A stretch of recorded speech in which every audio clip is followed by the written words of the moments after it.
Je to rebel. Při zatýkání 3 vojáky těžce zranil, 2 zhmoždil a 1 zesměšnil. Nic jsem neukradl.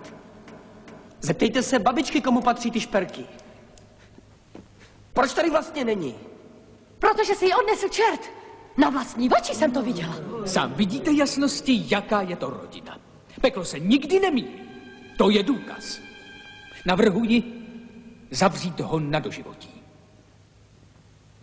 Na doživotí? To jako do konce života?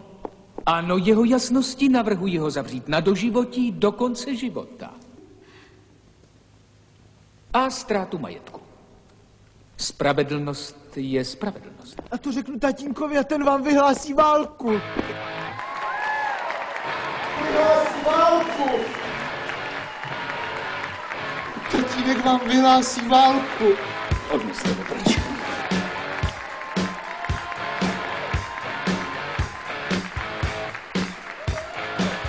Kdo volá? Co? Ne, neprší tady. Co? Jak zkoušáš? Co zkoušáš? Co? No to zkoušáš, jestli to funguje. To jsi blbý nebo co? Já mám jednání. A běž do řidi, ty hňupe. No to si nezvykaj.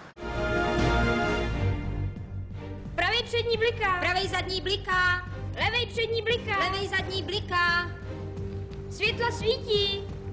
Jo, akorát. Počkej, teti, pojď se podívat. Stěrače stírají. Ostříkovače stříkají. Erno! Ty stěrače a ostříkovače, to nemusíte hlásit, to přece vidím. Klakson troubí.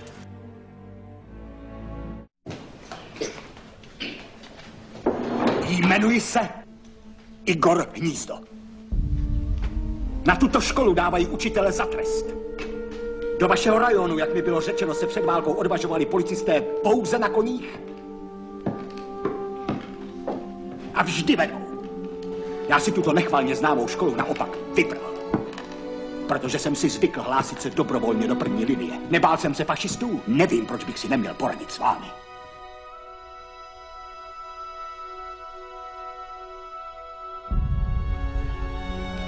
Jdeš pozdě, Rosenheim. Víš o tom?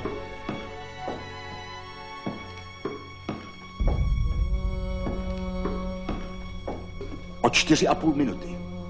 Tělesné tresty jsou na našich školách nepřípustné. Až na jednu výjimku.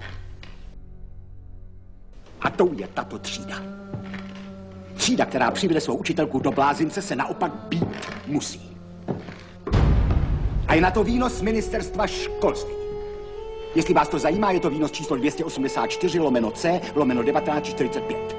Jak si vařila tento knedlík? To je typický alibismus. No.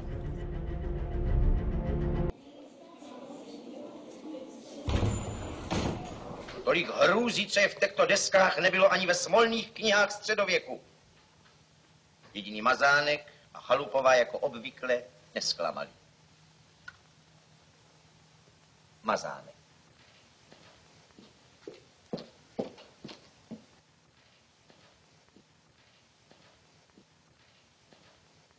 Na tělocvik máte samé výborné.